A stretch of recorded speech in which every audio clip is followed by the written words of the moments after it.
wọ́n san tax. Àwọn Hausa san tax ti wọn kò mọ́ wọn la.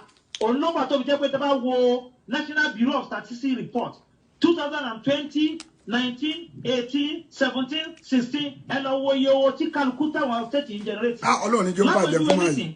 Ní 2019 ní Southwest nílẹ̀ Yorùbá, Ọ̀yọ́, Ògùn, Ọ̀ṣun, Èkìtì, Oǹdó. Ní gbogbo àwọn ilẹ̀ Yorùbá yìí, owó tí wọ́n generate nílẹ̀ Yorùbá 552 billion naira ní 2019. Ṣé ń gbọ́ ẹ̀yin wèrè? National Bureau of Statistics report 2019. Àwọn wèrè ni kò ń ṣe ẹ̀yin èèyàn gidi o. 2019. Ẹ bá mi ṣí ẹ̀ kó lè bọ́ sọ́wọ́ àwọn wèrè. Okay. Èló ni wọ́n generate nílẹ̀ Igbo? 95 billion naira. 95 billion naira. Ó ní wọ́n generate nílẹ̀ Igbo. 95 billion naira. Ẹ máa gbọ́. Tí mo sọ yìí o. Source National Bureau of Statistics report 2019. Ẹ lọ check ẹ. Èló wọ́n generate nílùú àwọn Adáran Northwest 148 billion naira. Ní North Central 104 billion naira. Ní North East 46 billion naira. Ní tí mo wá sí mo ní òkè ẹ ti ẹ̀jẹ̀ ká tó ta gbogbo ẹ̀ káwọ́ pé ní òkè ní Northwest ká pè ní Kano, Kaduna, Katsina, Sokoto, Jigawa, Kebbi and Zamfara. Ká tún wá di North Central mọ́ Nasarawa, Plateau. Ẹ bá mi ṣí àkíní ẹjọ́ o. Kogi and Kwara.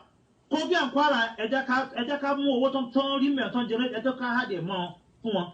South East tó jẹ́ ilẹ̀ Igbo, Abia, Anambra, Ebonyi, Enugu, Imo, mo tún há dẹ̀. Okay, mo ti dákẹ́. Bauchi, Gombe, Adamawa, Maiduguri, Yobe and Taraba 24 states ní. Tẹ́ bá tó ta gbogbo owó yẹn ó máa fún yín ní 148 billion naira from Northwest, 104 billion naira from North Central, 95 billion naira from Southeast, 46 billion naira from Northeast. Total ẹ jẹ́ 393 billion naira. 24 states IGR, Internal Generated Revenue. 24 states generate 393 billion. Èló wọ́n generate ní Southwest 552 billion naira. Ẹ wo yàtọ̀. Jẹ́ gbọ́. IGR là ń sọ̀rọ̀ rẹ̀ yìí o. Bákan náà tá a bá lọ sí àwọn state yòókù náà ẹ máa rí pé ní the same thing ní 2018 Yorùbá generate 553 billion naira. Èló làwọn Igbo generate 77 billion. Ẹ wo yàtọ̀. Èló nílò àwọn Adáran generate 121 billion naira. So gbogbo ọ̀nà ní la fi jù wọ́n lọ hands down. Tá a bá sọ̀rọ̀ nípa revenue tá à ń generate nílùú wa. Ṣé ń gbọ́? Èló wọn generate nílùú even ní Kwara state pé àtúnwọ́wọ́ yẹn àtún hádìẹ̀ fún wọn. 30.6 billion naira ni wọ́n rí. Ẹ jẹ́ kó wá lọ síbi ibi kẹwàá wo àwọn àrékèrèké ọgbọ́n táwọn pípù yìí ń dá àwọn Adáran yìí ń dá. Ó yẹ máa gbọ́ o. Katsina state ní ọdún yẹn ní 2019 mo kàn fi ṣe case study ní 2019 Katsina generate 8 billion 400 million naira lọ́dún from January to December 8 billion 400 million naira ní Katsina generate. How many local government ló wà ní Katsina? 34 local government. Fine. Local government mélòó ló wà ní Kwara state? 16 local government. Èló ní Kwara state generate láti January sí December lọ́dún yẹn ní 2019. 30 billion 600 million. Ṣé ń gbọ́ sí 80? Ẹ dákun ẹ wò state tá a fún ní local government 44 tó generate 8.4 billion naira. Àti state tó ní local government 16 tó ń generate 30 billion 600 million naira. Sẹ́ni pé wọ́n generate gangan. Bákan náà tẹ́ bá wo ti Kebbi state 7 billion wọ́n generate ní Kebbi. Èló ni wọ́n generate ní Gombe 6 billion.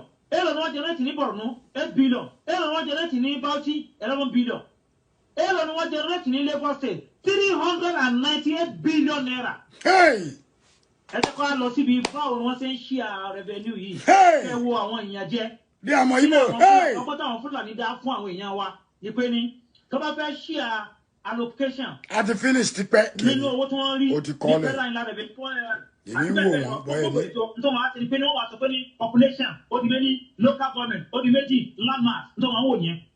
Wọ́n ti mọ̀ pé àwọn nílẹ̀ jù wá lọ. Tá a bá ń sọ̀rọ̀ nípa landmass, Haúsá ló ń lò nílẹ̀. Àwọn Fúlàní nílẹ̀ jù wá lọ. So wọ́n máa consider bẹ́ẹ̀ bá ti nílẹ̀.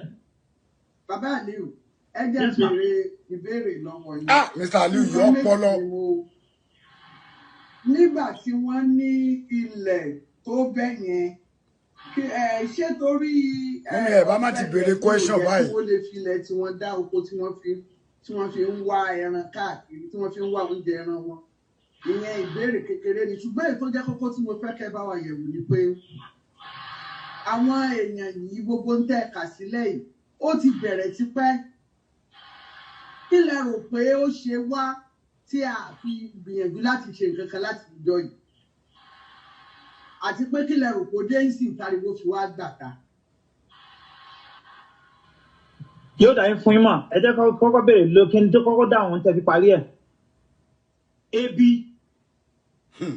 n tó fa nìyẹn ebi ìyà ìṣẹ́ tó ti dójú ẹ̀ n tí ò ṣẹlẹ̀ rí nílẹ̀ Yorùbá ó ti ń ṣẹlẹ̀ èmi ò gbọ́ láti ọtí mo ti gbọ́njú ibi tọ́mọ Yorùbá ti ń tọrọ bárà káàkiri ó ti ń ṣẹlẹ̀. wàláì. ẹ bá ti bọ́ sí ọjà Aba nìbàdàn ẹ máa rí àwọn ìyá wa tó ń tọrọ bárà tó ń ṣe fáin bárà káàkiri kò sí nínú ìran Yorùbá nísìn Yorùbá ti ń ṣiṣẹ́ aṣẹ́wó ó kún lè wo òun òfin bò mọ́ ọ̀pọ̀lọpọ̀ àwọn ọmọ mi wà mí nǹkan tó wà ní Italy iṣẹ́ aṣẹ́wó ló ń ṣe ẹlòmíì wà ní Oman iṣẹ́ aṣẹ́wó ló ń ṣe ẹlòmíì kan Saudi Arabia ló wà iṣẹ́ aṣẹ́wó ló ń ṣe ìyà ló débẹ̀ ìyà ìṣẹ́ olófà àwọn èèyàn wa tó tójú táwọn sì lajú tó wà lókè òkun tó lọ ń gbàdúrà wọn kẹsẹ́ bí ebi ló ń pawọ́ ebi ò pa wọ́n làwọn káàánú pé akílódé pẹ̀lú resources tá a ní nílẹ̀ tó báyìí báwo la ti máa jìyà káwọn aláwọ̀ àwọn nǹkan àwọn adarán kọ́mọ wa control wa kọ́mọ wa ti pé ní ìgbésí ayé wa àwọn gan-an di tẹ́tẹ̀ ọ̀rọ̀ yìí ó ti wà ní plan ni wọ́n fẹ́ gbalẹ̀ bọ́ àwọn Fúlàní ṣe máa ń gbalẹ̀ káàkiri nìyẹn wọ́n máa ń lo ẹ̀sìn kíní ẹ̀ náà ló sì ń ṣẹlẹ̀ lọ́wọ́ ní ìsìlẹ̀ wọ́n fi ń pariwo pé ní ẹ̀jẹ̀ ká ṣe grassroot. ẹ má bínú ibi tó parí sí nìyẹn níwọ̀nba bọ́dà mi yẹn ẹ bá mi ṣe tírègbòsà fún Mr. Aliu ọmọ Yorùbá gidi ni ẹ rí i pé orúkọ ẹ tún ní Aliu àmọ́ ó gbé ilẹ̀ Haúsá ẹ jọ ẹ bá.